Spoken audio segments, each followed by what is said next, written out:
Hi everyone, welcome to the third lecture of the Lean Production course. Today we're going to talk about value stream mapping. So the learning objectives of today's lecture is to learn how to use value stream maps, to identify waste in the process. The value stream. So what is the value stream? We said that all the activities involved in creating values for the customer creates the value stream.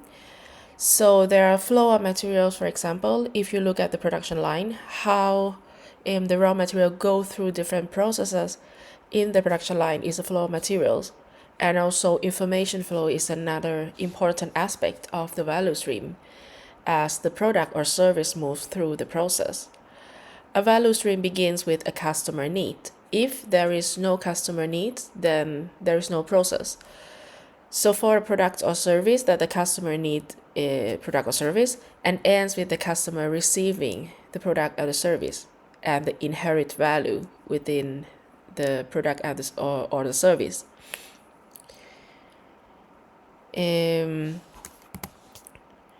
So being said, there are always value stream. Whenever there is a product or service for a customer, there is a value stream. The challenge lies in seeing it, and that's said by Womack Jones. James Womack, not Womack Jones. Why do we use a value stream map? A value stream map answers questions such as, what does the current process look like? If we have a value stream map, then we can see the whole process. For you that have played Lean game, if you think back to the first round of Lean game where we don't have any process map or any value stream map at all, you don't know how the product go through the processes. But at the end of the first round of the Lean game, when we start to map the process, that when you start to understand what the current process look like, what steps in the process that add value and what steps do not add value. How does value flow through the process, and also which areas of the process need the most improvement. We didn't look for the answers for the last three questions in the Lean game, and that is why we would go through them in this lecture. The icons allow us to standardize our maps, and these are some examples of the VSM icons that are universal and usually used in the value stream map. And it is critical since those maps will be a real-time working tool and our method of communication for flow, improvements, and status in the future.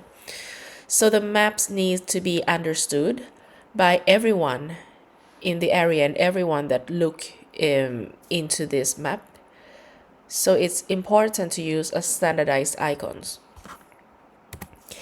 These are some typical process data that usually present on the value stream map.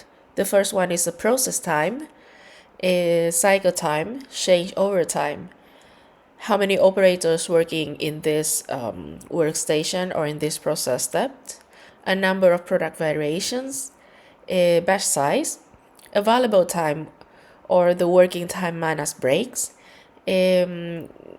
quality rates, defect rates, or uptime. And uptime is the proportion of time that the machine is up and running. And usually it is calculated as the ratio of the actual production time of the machine to the total available time, expressed as a percentage. So the uptime is like those times that the machines are available for production. So if we would minus, the plant maintenance or the machine downtime and stuff like that. If you look into the VSM compendium, there are the definitions of all of these terms in the compendium. But we would go through some of them, some important ones. So the first one is process time and cycle time. Unfortunately, there is no standard definitions for these two terms, and the terms can have different meanings and be used interchangeably. But for this course, I don't know in the previous course or in the others how to say environment that you have used this, but our definition for this course is that the process time is the time required to handle an item within a process step. And a process step here, it depends on the scope. Sometimes it can be a very detailed process steps, or sometimes it can be a workstations. So it depends on the scope of your VSM, how detailed you want to map. So the process time is the time required to handle an item within a process step. The cycle time is the time between each output from the process. So the cycle time is, if I would say it in a general terms, it would be that a cycle time is how often would you get a product out of this process step.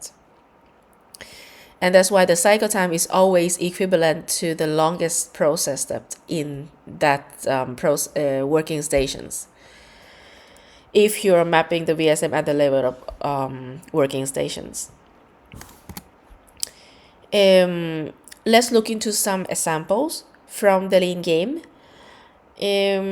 So if you remember assembly workstations, if let's say that on the later rounds, maybe the third or the fourth round of the game, if you have one operator is doing all assembly work, what is the process time and what is the cycle time?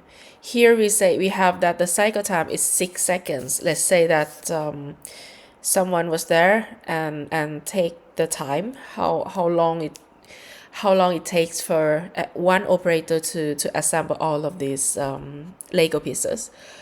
So for this example, that one operator is doing all assembly work, and we have that the cycle time is 6 seconds. So what is the process time? The process time in this example would be equal to also 6 seconds.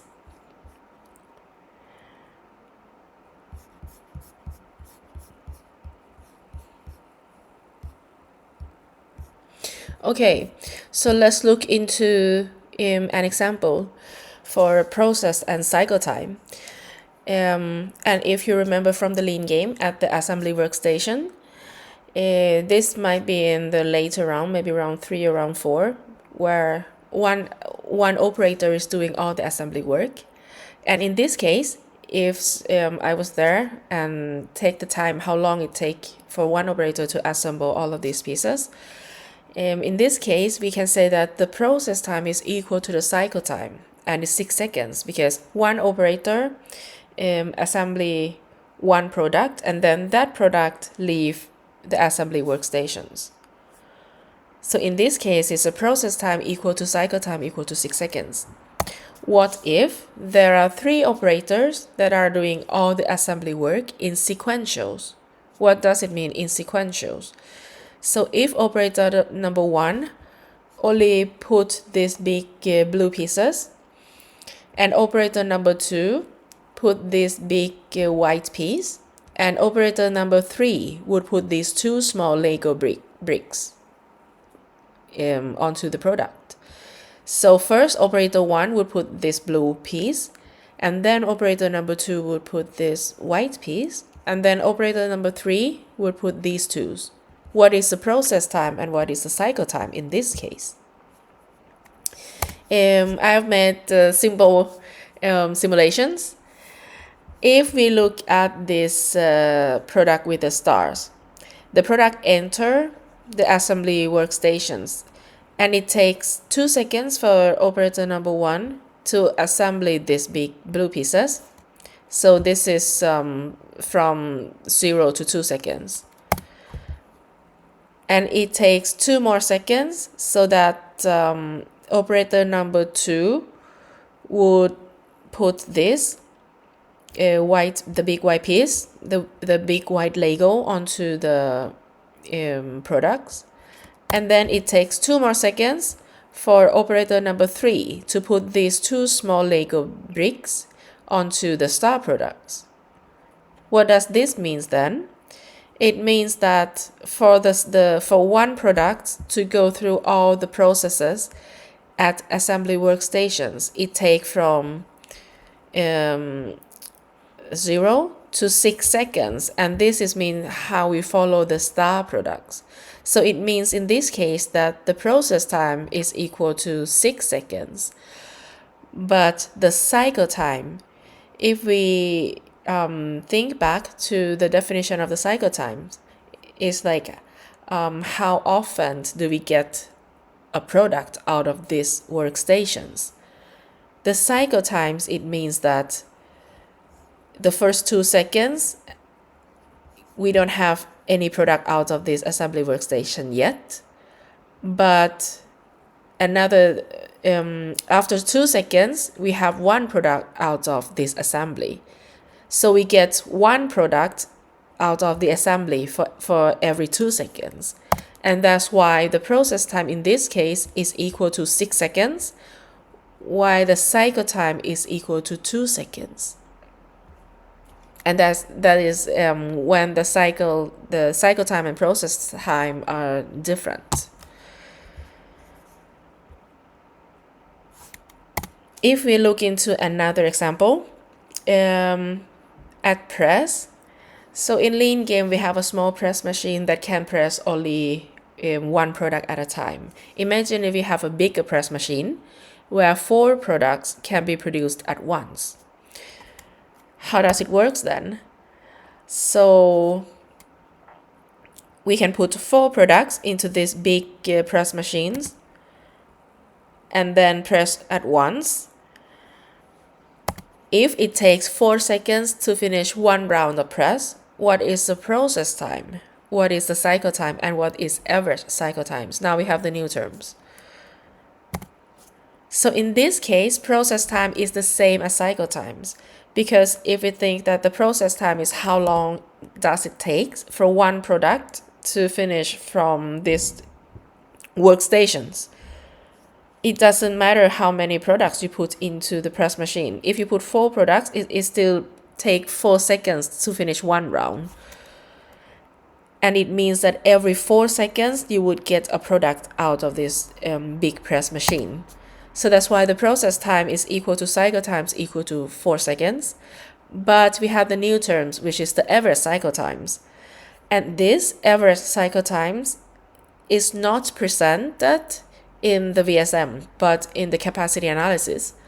So in one cycle of the press machine that it takes 4 seconds, we get 4 products out of the machine. So therefore, the average cycle times is equal to 4 seconds divided by 4 products. And it means that the average cycle time is 1 second per product. It's a bit misleading if you think about the timeline, but it shows the capacity that for 4 seconds you get 4 products out. So capacity wise is 1 second per product.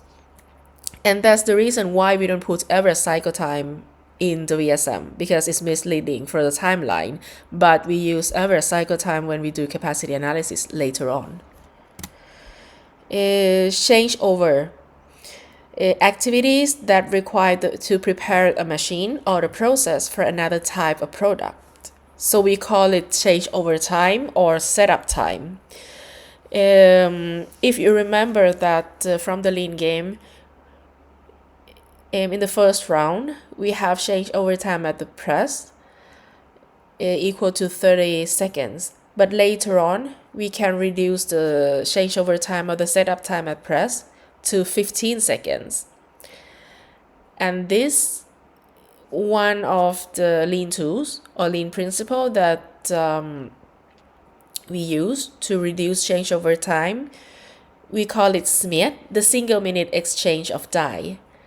And this is the most well-known method for changeover reduction. The main principle is to convert internal changeover to external changeover. What does it mean?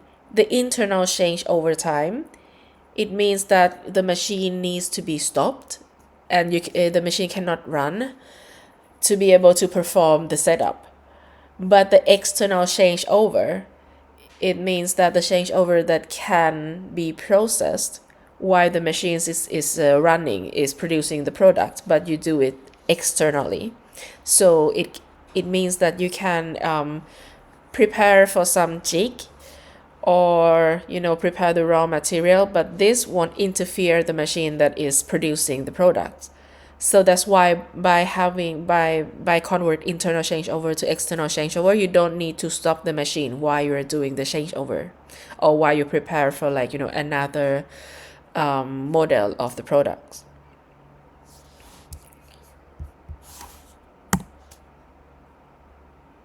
Some more important VSM terms. Batch size. It can be seen from two perspectives. So the first one is the batch size between workstations, and the second one is the batch size within workstations that would represent the process capacity or the within station capacity. What does it mean? The between workstation batch size, if you think about the first round of lean game, where you need to have always 6 products in the box for the material handler to be able to transport these boxes between working stations. And that is between workstation batch size, or sometimes we call it the transportation batch size. Within workstations batch size, or the process capacity within station capacities, if we think about the heat treatment. At heat treatment, the first round, we have the within workstation batch size that is max of 8. What does it mean? It means that you can put 8 products at the same time into the oven. Quality rate, and is expressed as a ratio of correct products or defective products. Usually it would be the correct products. If it's the defective products, then usually it will say about the defective rate or something. That's the one that I write in red is stated that do not mix up with uptime, because the quality rate, it happens to do with the right products or the defects, but uptime is happen to do with the machine or the workstation, or when the operator is be able to work with. Usually the uptime is referring to the machine. So the uptime is the time when equipment or process is available for productions. And the opposite terms of the uptime is downtime. And as I said before, that the uptime is usually, when the machine is available for production. So exclude the plant maintenance, or when the machines break down, or when the machine is allocated to other activities, to the product development or something. Why I said that do not mix up between quality rates and uptime is because usually these two terms are stated in terms of percentage. So that's why it would be like in some kind of percentage, but then it shows different things. But we use them more or less in the same way when we calculate, when we do capacity analysis. Takt time. Takt time is the production pace or frequency required to meet customer demand. And when I said customer demand, usually is the demand forecast. The customer buying rate determine the takt time. So let's say that usually you would get that, okay, for 1 quarter or for 1 year, the customer would need how many units of products. And that is the customer demand, which is the demand forecast. So the customer buying rate determines the takt time, and the takt time is equal to available working time divided by customer demand. The customer takt time determined purely by customer demand versus production takt time that is set by company. What does it mean? It means that in some case, the same production line is shared by many product models. So the production takt time usually is calculated by the percent of the time allocated for the produced model. times the customer takt time. Let's say that the same production line is shared by 10 models, and then it's stated that 20% of the capacity of this production line is allocated to this product. So how would you calculate the production takt time of this product? Is by the 20% times the customer takt time that you calculated from the customer demand. Let's try to map the current state map of Lean game. What do we need to know for the current state map? First, we need to know customer demand. What is the customer demand? What were the main processes? How much time was required for every processes? Did we have a change over time at which working stations? What was the batch size?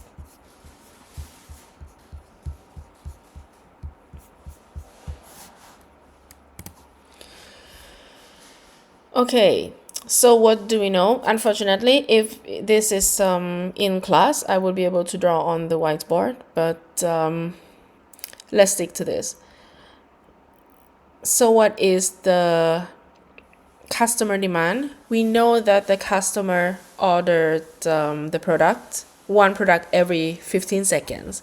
So that's why it's stated here that the customer takt time is 15 seconds. And in this case, since we are producing the same model and the customer demand is, randomly between the red, the blue, and the yellow, so we can say that the customer takt time is the same as production takt time, is 15 seconds. And somehow, because we have the the master scheduler that work for the production planning, so somehow the production planning have got the order forecast from customers. That's why the master scheduler can have the production plan. And then the first station is press. Based on observation, we know that, okay, it takes about 4 seconds to press one product, and then change over time. And this is the first round or the second round where you couldn't have the investment yet. So the change over time is still 30 seconds. And the batch here at press, we say that the batch is between 2 to 8 because we follow the production planning number 1. And then this batch, it means that is between each changeover. So it's a bit of the definitions. So for one changeover, if it's a rate product, then the batch is 8 because we change over once, and then we produce 8 red. And then if it's blue or yellow, it's 2 because then for every changeover, we will produce 2 blue, changeover, produce 2 yellow, do changeover, and then produce 8 red. And then it's one operator working at these stations. The second workstation is assembly. And based on observations, we can say that the cycle time is around 6 seconds. It takes 6 seconds to assemble one product. We don't have changeover time in assembly, and the batch size is how they work. And based on, again, on observation, is that one operator work with one product at a time. So the batch size at assembly is 1. Heat treatment, the big oven, and we have cycle time of 60 seconds.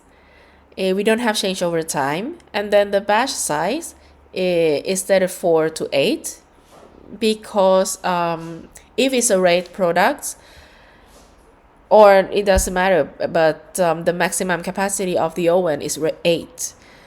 And according to the production plan, the operator that work at heat treatment, he has a chance to put, maximum 8 red products because the press would press 8 red per one setup. And then the operator tend to put blue and yellow together. So that's why the batch size here is 4 to 8 and it's one operator working here. For quality, let's say that based on observation, it takes 3 seconds to look at one product to check the quality, and then the batch size is 1. You might wonder that, yeah, but we said that the batch size is 6 in the first round of lean game. Yes, but that batch size of 6 is a transportation batch size, or with between workstation batch size. So that's why it's stated here that is 6, because this is the transportation batch size. And then the inventory, this is the inventory symbol here. This is based on observation, so that usually it's 10 pieces of the product waiting at before assembly. So it's lying around on the assembly workstations waiting to be processed. And here before heat treatment is usually 8, and the before quality is 2, and then in store. So this last inventory stop is the store. Actually, it can be, it's not wrong if it's a workstation that will say store. It totally depends, because you can also think or see it as a workstation as well, because we have an operator working there. And then here you receive the order directly from customer, and the product is delivered to customers. Here we think, or we imagine that we should have suppliers, but in lean game the suppliers we can see it as the recycled bricks that the material handler deassemble for us.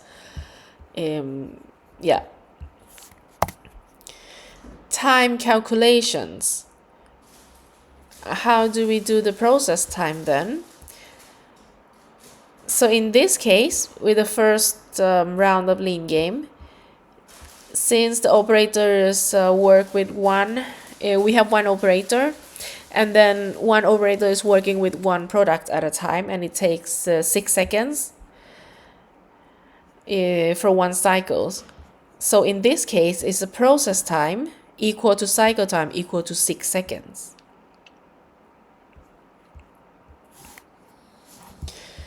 But in case of 3 operators working at assembly, as I gave this example before, when I explained the differences between process and cycle times. So in this case, we might need to put both process time and cycle time in the information box, so that the cycle time is 2 seconds and the process time is 6 seconds. But then the number that we put down here on the timeline is always the process time. Why? Because the timeline here under the different workstations of the VSM, we focus on the products. Is how long time that the product would go through different processes. So in this case, is more appropriate to use the process time, because if you remember the star product in this example, because that is when it's like when we measure the lead time, because later on when we put together all the times, all the numbers on this timeline, we will get the lead time. And think back, like in lean game, when we measure the lead time, is that we follow always this green Duplo. So we focus on one product and how long it go through all the process steps until it reach customers. That's the lead time. So that's why down here in the timeline of the VSM, we always put the process time, not the cycle time. Inventory waiting time is another important terms. And it means the time when the products are idle or not being processed, not being added value to. It's a time that the products spent in inventory or as a buffers, and mostly it referred to as inventory waiting time between workstations. The time calculations for inventory waiting time. We said that based on Little's law, stating that the average number of items in a queuing system equals the average rate at which items arrived multiplied by the average time that an item spends in the system. If we translate it into our situation, it means that the inventory times is equal to average inventory between workstations times customer or production takt time. So if the customer and the production takt time is equal to each other, then we just use that takt time. If we have production takt time that, how many percent of the capacity of this production line is allocated for this product, we use the production takt time to calculate the inventory waiting time. Yes, so now we can calculate the inventory waiting time to put on our timeline of VSM. So in this case, we know that the takt time is 15 seconds because the customer ordered the products, one product every 15 seconds. So here we have that is 10 pieces lying around. So 10 times 15 is equal to 150 seconds. And then here we have 2 pieces. So 2 times 15 is equal to 30 seconds. And these two are inventory waiting times. Some more important VSM terms. FIFO, or first in, first out. And as I said during the lean game, that we use FIFO in the store, and it means first in, first out. The products are handled in the order that they arrived in the queue. So the first product in, the first products out. Upstream and downstream. The upstream workstation, it means the workstation before the workstation that we are talking to. So the upstream workstations is toward the beginning of the process, and the downstream workstation is, the followers workstations is toward the end of the process. Lead time is the time from beginning of to the end of the process, including inventory waiting time. So once we know all those terms, we can fill in the timeline right like this. At press, since we do one product at a time, so the cycle time and the process time is equal to each other, so it's 4 seconds. Here we have already calculated the inventory waiting time. At assembly, so the cycle time and the process time is also equal to each other, and it's 6 seconds. Here is inventory waiting time, so it's 8 times 15 is equal to 120 seconds.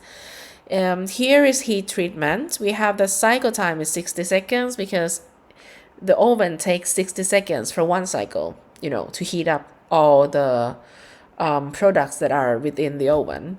So that's why the process time here is also 60 seconds. Here we have 2 inventory, so it's 2 times 15 is equal to 30. Quality, the process and the cycle time is equal to each other is 3 seconds.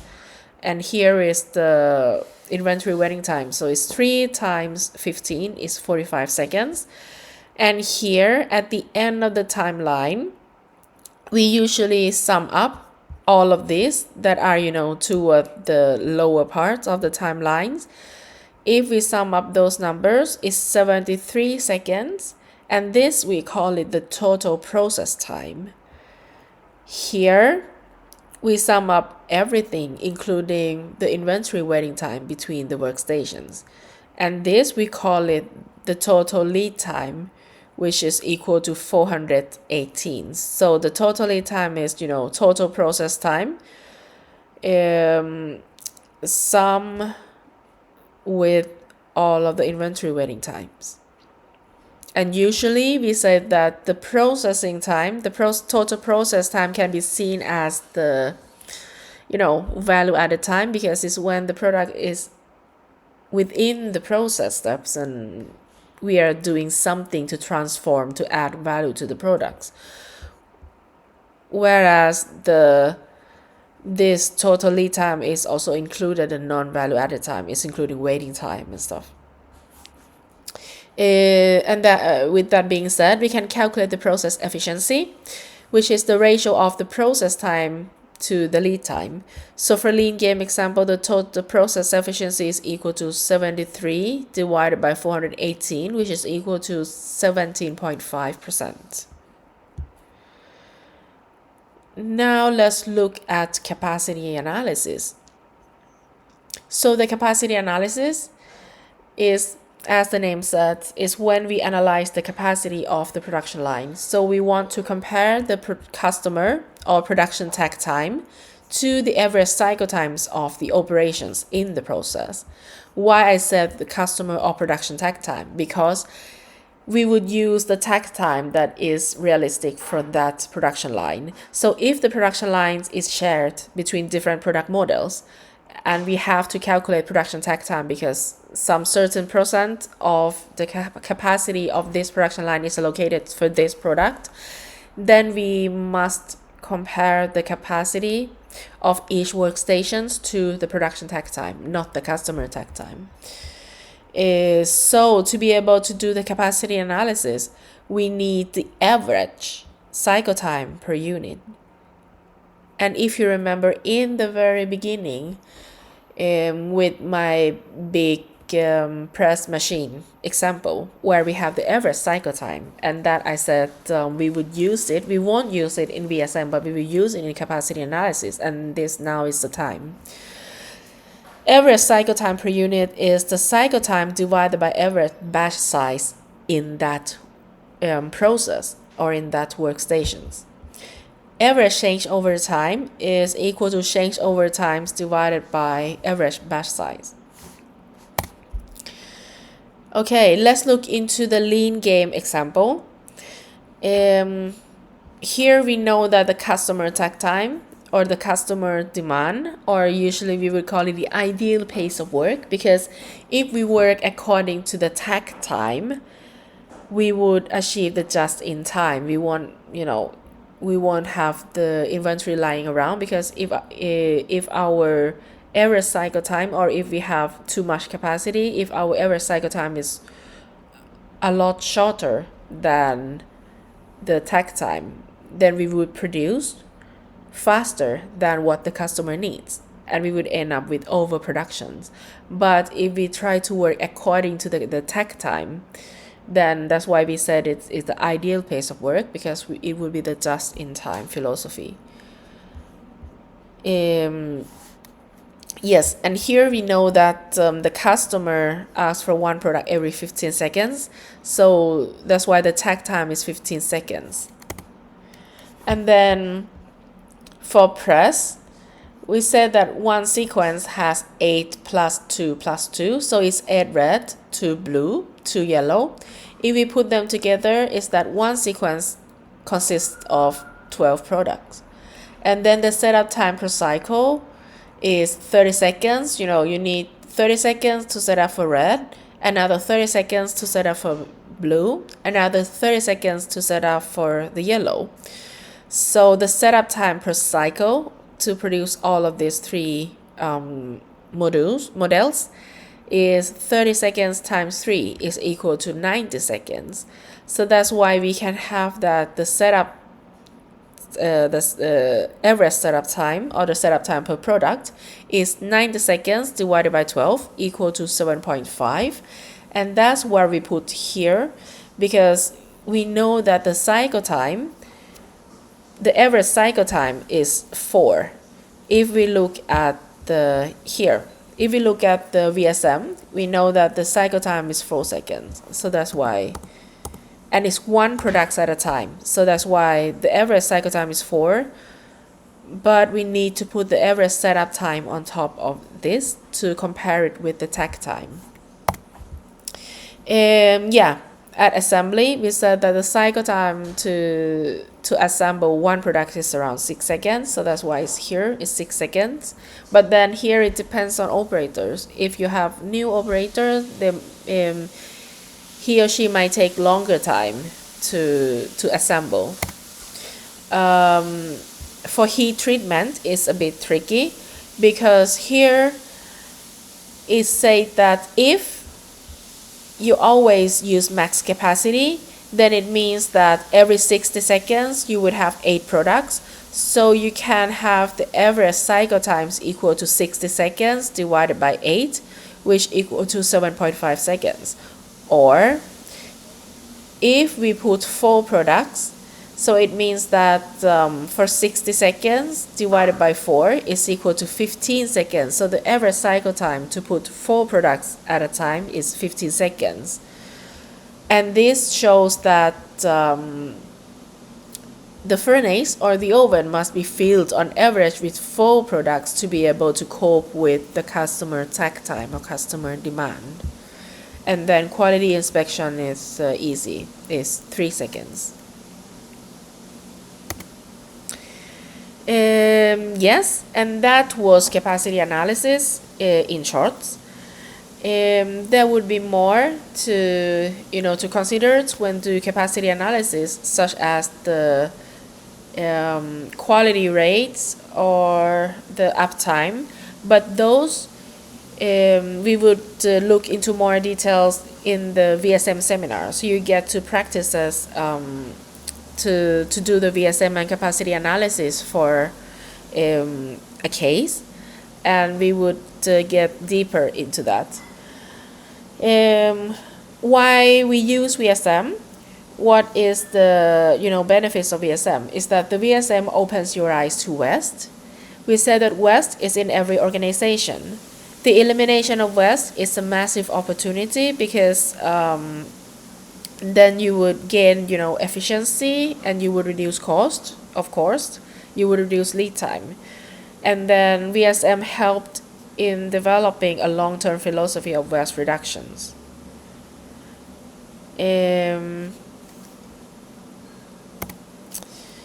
Yes, how do we work further with VSM? Because VSM, if we look at the VSM as itself, we can see that the VSM number 1 is that it differentiates the processing time, or the time that we can estimate it as the value added time, to the total lead time. So by mapping this, you will see the details between each of workstations. You will see that how long are the products sitting idles in inventories or buffered, and how balanced or not balanced the processing time between each workstation, the processing time or the cycle time. And together with the capacity analysis, it really helps us to differentiate between the value added and the non-value added activities. So in order to reduce waste, we would focus on reducing the non-value added activities. Here, it can be an example for the total lead time before we do some improvements. If you think about the first round of lean game, or the second round of lean game, where we start measuring the total lead time of the green Duplo, usually it takes between 4 and 5 minutes, right? And at the end of the lean game, toward the last run, the run number 5, I think that most of the group can reduce the total lead time from 5 to 2 minutes, or lower than 2 minutes. And this is what it represents with after. So you remove the waiting time, or the non-value added time between the workstations. You have less inventory. You don't work in batch. So the green Duplo doesn't need to wait until the box have 6 products to be transferred to the next workstation, for example. The green Duplo, the green product, doesn't need to wait in the inventory so that 9 or 8 rate product before it in the store get delivered to the customer, for example. This is a very clear example of how to reduce the lead time, before and after. So the same work is completed in less time. What does it mean? It means that you improve on-time delivery. If you compare between the round 1 or 2 of lean game and round number 5, your delivery reliability is almost 100% or even 100%. You improve the quality. Some groups, like when you have batch size of 6, the material handler drop the products all the time because of the boxes are too small, and when you work in batches, there is higher risk of the defects. because the product lying around and get transport at the same time, so many of them. So it's riskier to have the accident. It's improved the customer responsiveness, of course, improve the profits. You have higher customer satisfactions, of course, on time delivery, and higher customer responsiveness would lead to customer satisfaction. You have higher productivity. At the same time, you reduce cost, you reduce defects, you have lower lead time, you reduce inventory, you use less space, and all of this is that you reduce waste in the system. What does it mean? I just would give you, the summary of the value-adding activities. What does it mean? It means that it's an activity that transforms or shapes material or information, added value into it, is something that the customer is willing to pay for. And it's the products, processes, or information that is done right the first time. So if you are transform or shape material, but it's not done right, you're producing defects, it's not value-adding activities.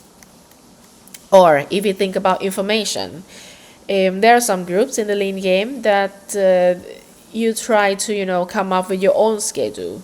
You try to okay, if the customer order one red, you will try to press two reds so that you don't need to set up the machine. But at some point, the information got wrong.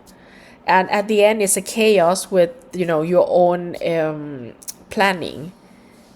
This is one example of it's not value-added activities according to informations when you give wrong information and it leads to, more waste.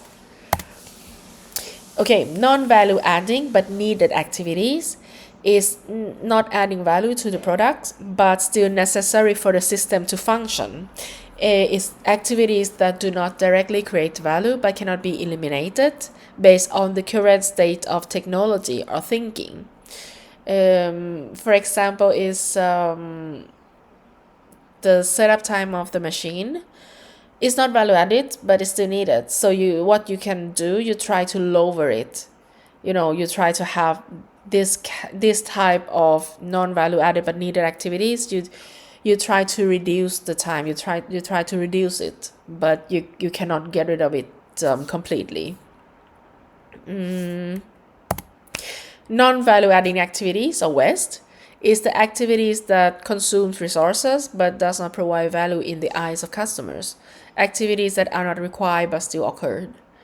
And I think during different rounds of lean games, you have get rid of these kind of activities all the time. If you imagine for the first round of lean game where you still have material handler that need to that need to run between different workstations, those kind of activities is non-value added. Why do you need to have the production line layout that is chaos? Why don't you have put everything together in the right consequence, in the right order of the processes and stuff like that? So transportations is a big examples of non-value adding activities.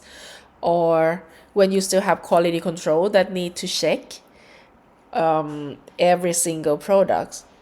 If you have the principle of right from me, produce the product right the first time, not producing defects, then you get rid of the non-value adding activities. Usually quality control, unfortunately, usually be seen as non-value adding, but for some production line, for example, if you're producing let's say the microchips, you do you do everything, you do the assembly, you do completion, you do all of stuff, and when you need to program, you would put the programming into the microchip and you still need to test it. So the test, it can be seen as a quality control or the final inspections, but somehow it's needed because when you work with software or programming, you need to test it somehow. But how should we do so that we can spend as short time as possible for test or for the final inspections? So that's why in the industry, usually they would do sampling test, but before they could do sampling test, they need to be sure that, like, they have very, very few defects, so that the defect won't, go through the sampling checks and go to the customers, because then it's not good. Yes, for lean or for the Toyota production system, we usually say that it's 7 forms of waste, and waste, it means the unnecessary, and it's the muda. So the 7 forms of waste, usually the first one is transportation, inventory, motion, waiting, overproduction, overprocessing, and defects. So usually we would call it Timwood. So TIMWOOD, Timwood. And this was brought up briefly during lecture 2. And this is like, the one of the 3 ugly sisters. So, waste in operations. Overproduction, it means that when you're producing items that cannot be sold immediately, and you're producing, so you produce more than the customer needs, or you produce too fast. And why is the first one? Because overproduction leads to inventory, which is another kind of waste, and then it can lead to waiting, because if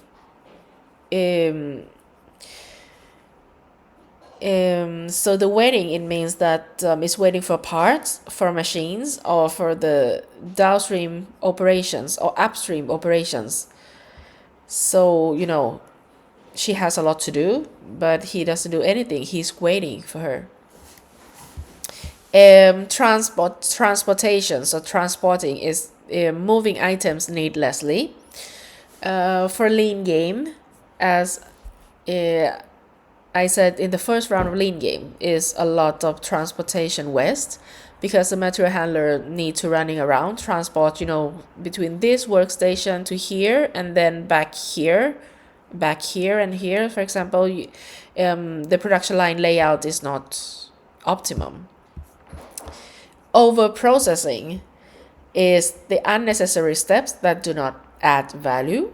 So over processing is not the same as overproduction. So overprocessing is like, for example, if you think about the quality control in the lean game, it can be seen as overprocessing, but you cannot get rid of it in the round 1, 2, or 3 when you don't know each other's work. You don't have multi-scaling, and you don't have the principal right from me. So for example, you cannot get rid of the quality control, which is overprocessing in itself, because you need to make sure that the defects do not reach customers.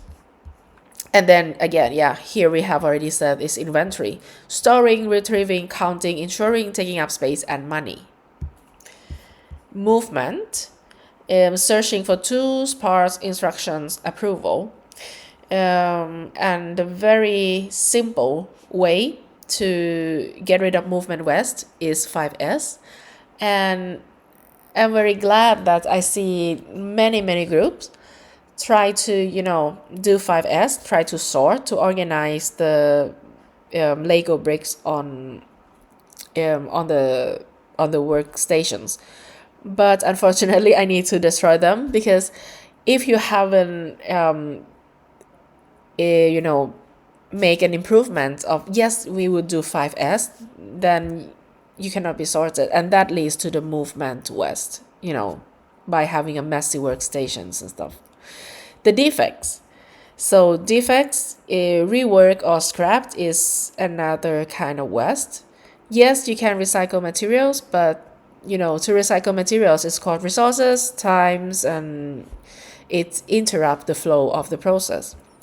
Recently, we have added the eighth types of work, which is the talent, and is when we underutilize the worker knowledge and skills. So for example, we have the machine, and then the operators is just sitting there, uh, supervise the machine doing nothing. If we think about the heat treatment in, the round 1 or 2, when you put all the products in the oven and he just sit there and wait for 30 seconds so that the oven would do its job, that can be a sign of, like, the talent. Because it's many times that when we said, yeah, what do you do, and the oven guy said, oh, I can do more work, because usually I would just wait for the oven. But later, in the later round of lean games, the one that sits in heat treatment has more to do when you have 4 mini ovens, so some ovens in and other is out, and things like that. So you get rid of the talent waste, and you have more flexibility, even though the smaller oven takes longer time. And waste leads to more waste. And I can skip this slide because it's a discussing pair, but then maybe you can think for yourself how different kinds of waste influencing each other. Think about some situation that one kind of waste leads to other, and do you think that you need to get rid of waste in a specific order?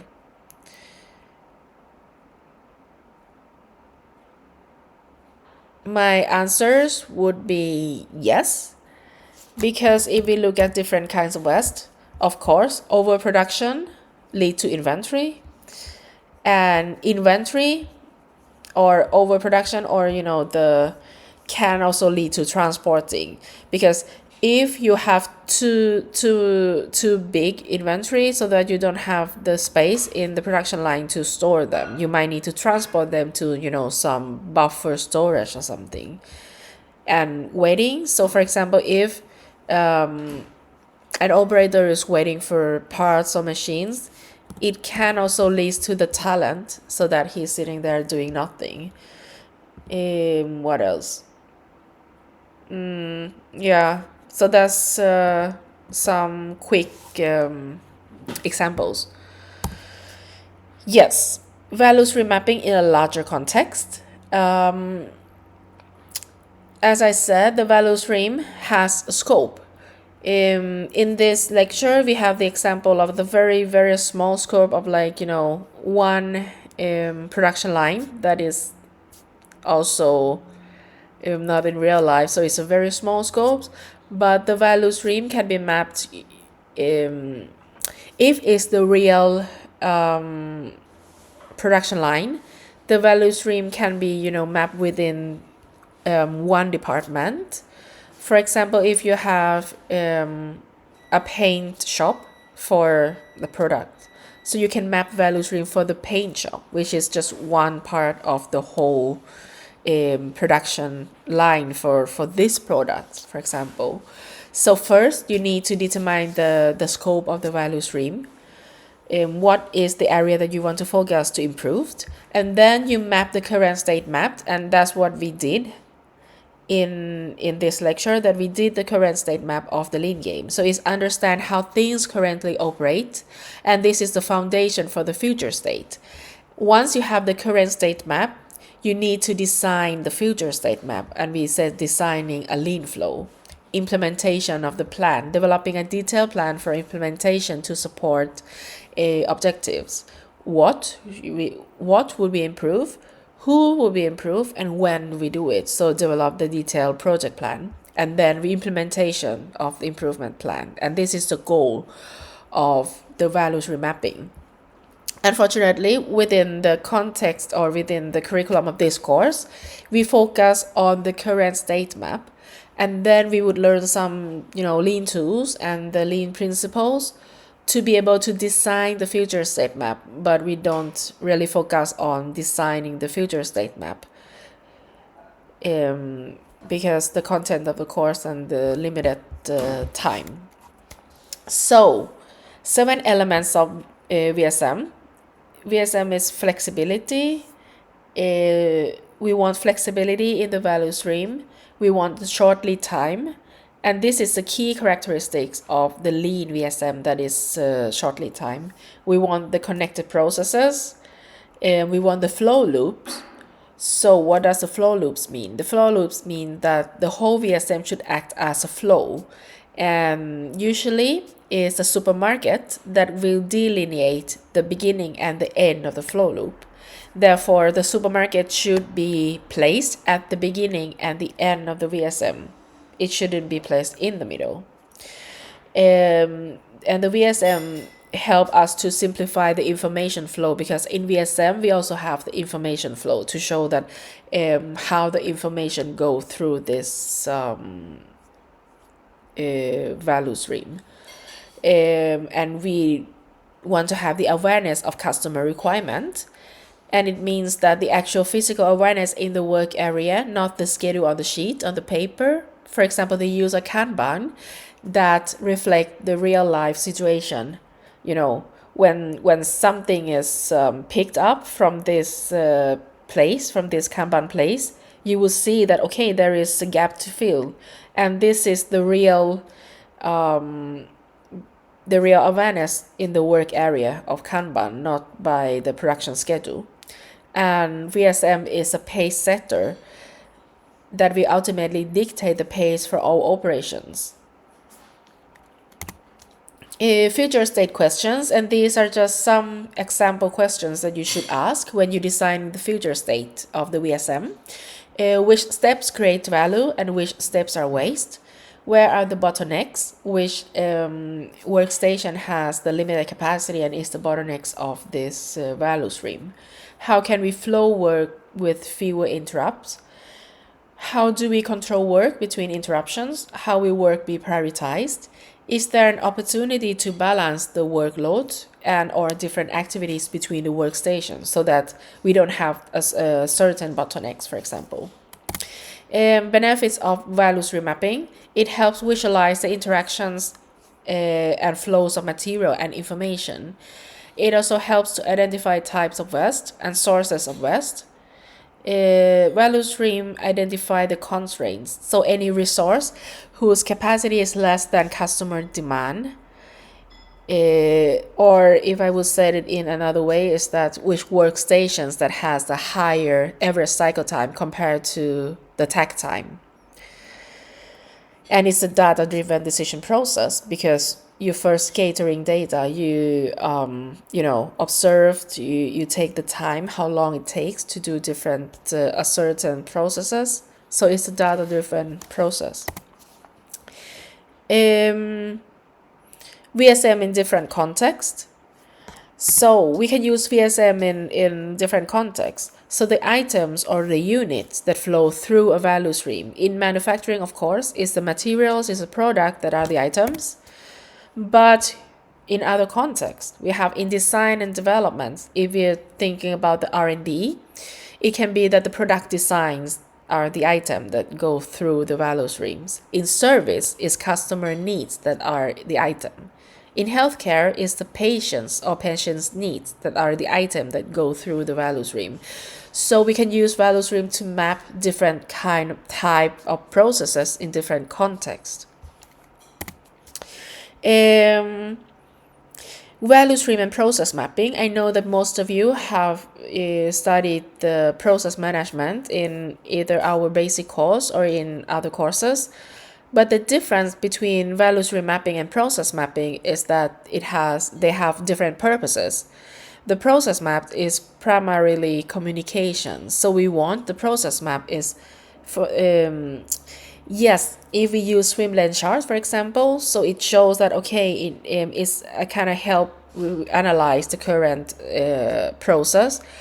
But still, at the end, we want the process map to be primarily the communication. And if you think about the process map, yes, you map the process, you do the swim lane, but you didn't, you don't state at how long time, what are the lead times. So you don't have that level of detail as you do in the VSM.